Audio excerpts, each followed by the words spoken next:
introduce Evan, right here across from me. Evan Moffitt is a New York-based writer and the assistant editor of Frieze. His work has appeared in such publications as Apollo, Art in America, the Flash Art, the Miami Rail, and San Francisco's Art Quarterly. He has lectured and participated in panel discussions at UCLA, the Hammer Museum, and ICA Miami, among others. Previously, he served as associate editor for Paris, LA Magazine, Contemporary Art Review Los Angeles, and the Los Angeles Review of Books. Welcome, Evan. Thank you. I'm going to reach below my high chair awkwardly.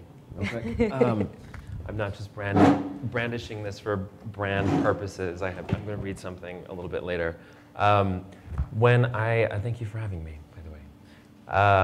When I was first invited to come, I hesitated, not because I don't believe wholeheartly in Hands Off Our Revolution's mission and in the earnestness and importance of that cause, but because I work for a magazine that could be considered an institution, and wondered whether I might be volunteering myself for a kind of Hans Hake-style firing squad. I promise you're not. No, only a little bit. I think that much is clear. But one thing that became clear to me also over the past couple of years as an editor for Frieze is that that power does not flow in one direction down a single vertical channel in the art world. That it can be both more pernicious and a little bit more nuanced. There are many different kinds of institutions and many different kinds of actors. And so I guess I might refer to my notes here, but there are museums and foundations that support the practices of important under-recognized artists, and there are those that use blue-chip star power to launder money for the rich. There are publications that only cover A-list artists and big-budget blockbusters, and there are others that pride themselves on exploring the new and unexpected. There are galleries that take risks for artists they believe in, and galleries that only show what they know already will sell. And there are collectors who speculate, and collectors who will never sell because they love and support those who they buy. The most pernicious form of complicity, I think, often operates at an individual level. Capitalism incentivizes putting your professional interests before those of your community, and survival is so often the stake of market competition that we betray our peers for the sake of short-term gain. The structural conditions of that often manifest in unexpected ways within the art world, and especially with relationship to discourse, which I guess is what I'm particularly interested in as a writer and as an editor. I found it particularly difficult to commission negative criticism, for instance, from New York. And I think that has something to do with how unaffordable it is to live here and work purely as a writer, and the fact that people are often more hesitant to criticize institutions or galleries to which they might soon apply for a job. And if we are living in a city where it's impossible to live without having a day job in an institution that one might review or that might support an artist that you might write about in the future, then everyone is in a compromised position. And I don't think that's complicity. It's just survival in a rigged system. I can't offer a specific prescription for that other than rent control. But in my own work, I do try to follow the advice of Christopher Knight to never punch down and always punch up. I think it's far more intellectually honest and compelling to challenge market darlings and provide exposure for artists who lack the support they deserve. And we should also consider it complicity to only cover those who are able to pay for our stamp of approval. The only true currency in the art world, I think, is taste. We all traffic in our personal preferences when we, write about a show or curate a show, or even with our feet or our wallet, support a specific exhibition by attending, by Instagramming it, whatever that may be. But I think the artists that we follow and the exhibitions that we attend or write about are those that we know about or that we hear about. And we hear about that through our network of people whose taste we already know that we trust. So in a way, the art world already functions kind of like Google. It has this sort of inbuilt search engine optimization. So it gives you what you already know that you like. And it takes a lot of work to try and, a lot of groping through the dark to try and find something that you didn't know that you might like, and to learn from artists who are doing completely interesting, unexpected things outside of the realm of your experience. And I feel, going to your point about personal responsibility, that I have a personal responsibility to put in that effort, which is why I travel a lot to places outside of the sort of typical art world circuit. I cover the Americas for Frieze, and it's only really on the ground talking to people that I discover things that, in New York we just have no sense of. And also in a big city like New York or London, people on the ground always believe that they're sort of the center of gravity. And they may be for a whole region, but it's a big world and it's an increasingly global one. The middle page of my notes has gone missing, but I wanted to read a couple excerpts from our April issue, which was an art and protest themed issue. And we invited 50 artists from 30 countries to respond to 2 questions. And David was one of them. I won't read his piece in front of him, but it's brilliant. So I highly recommend it. They're all online now. But just to preface this, I will say that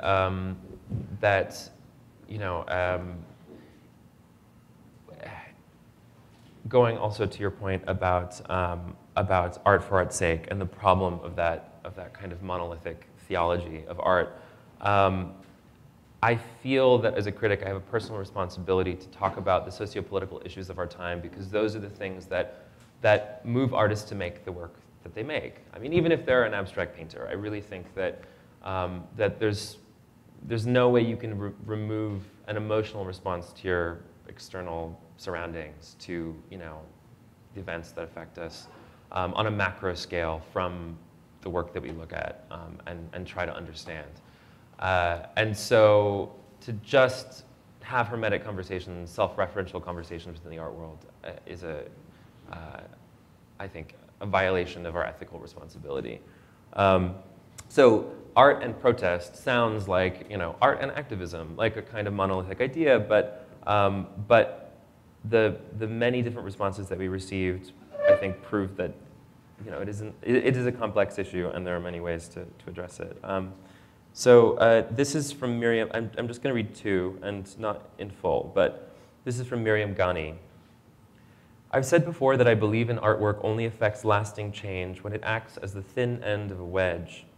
By this, I mean that artists whose work engages difficult, complex places, issues, and ideas, like structural inequities in particular cities, often find their engagement spatially and temporally limited by the rules of the current art system. When the artist leaves, often the network of relationships built through the artwork fades out of existence. So artists either have to exit market-driven cycles and work over much longer durations, or they need to collaborate with individuals and groups that have a longer-standing and deeper-rooted engagement with the place, issue, or idea the artwork is addressing. People who can enter into the temporary autonomous zone or space of possibility created by the artwork and transform those possibilities into actions on the ground. And to leave it on a slightly upbeat note, this is from Amy Silman. Dear Jennifer, I am so sorry, but since you asked me to write about art as a form of protest, I just didn't have time to sit down and write anything. It's crazy making, but added to an already bursting schedule and set of deadlines for an artist professor who also writes and makes animations, in the past 2 weeks, I found myself needing to participate in multiple times weekly actions: marches, protests, meetings about art professors in a state of emergency, meetings with students who have immigration issues, and all this on top of being asked to do other normal things: working on a book, writing another essay, doing an interview, and writing a million letters of recommendation for students. I apologize. But I'm also in the studio every afternoon, trying to carve out a space for my own work, which is shape-shifting in the contemporary political scenario, or at the very least, it's under new pressures and vexations. But I also still deeply believe in and practice a form of art that is open, porous, and questioning on many levels, yet is a distinctly different thing from political action per se. I feel privileged to be able to pursue such a form, which is filled with pleasures, problems, and contradictions that are not quite the same as politics. It brings me to the heart of matters to welcome these problems. Amy. Thank you. Wow, beautiful. I should just say something that is, I guess, relevant to everything that you said, which is that in trying to get speakers to speak tonight on a topic of complicity, we actually ran into a ton of interest. Oh, what a great topic. Yeah, complicity in the art world, that is so relevant right now. And a lot of people whose names I'm not going to name, who were not comfortable being in a public forum that was going to be videotaped, saying honest, true feelings and statements and observations on this topic of complicity, which I think is really at the heart of why we're here. So thank you guys for being here, for being for white men. I'll forgive you for that. But really, there were a lot of people who just wouldn't, who just were not willing to come speak because because I guess, and maybe you want to correct me if I'm wrong, I think they were afraid of some sort of art world retribution. And there were people who are maybe not, people who often speak up about the negative side of the art world. There are people who operate in the sort of very fun, safe, liminal space of art criticism and art writing, and everything's great, and the art world's so interesting, and there's so many wonderful artists to talk about, which is all true. But when it comes to talking about things that are a little bit more difficult and unpalatable, a lot of people didn't want to show up.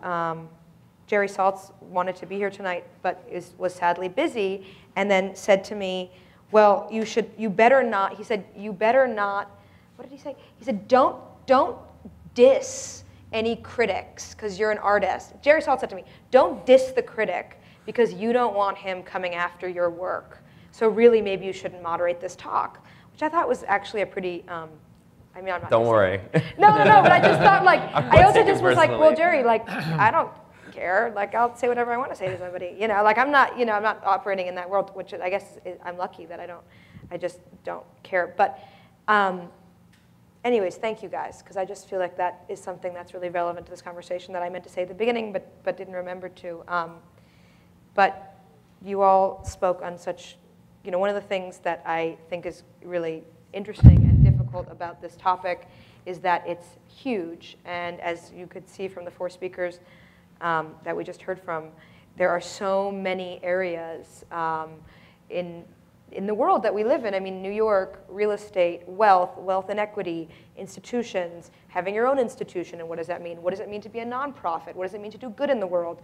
What does it mean to talk about debt in a world where you can't get an MFA for under $100,000 unless you go to Seth's wonderful institution? But that you're an anomaly in a world of incredibly expensive degrees where artists, what are they going to come out and live under debt for the next decade of their working life? So anyways, and there are many more complicity issues.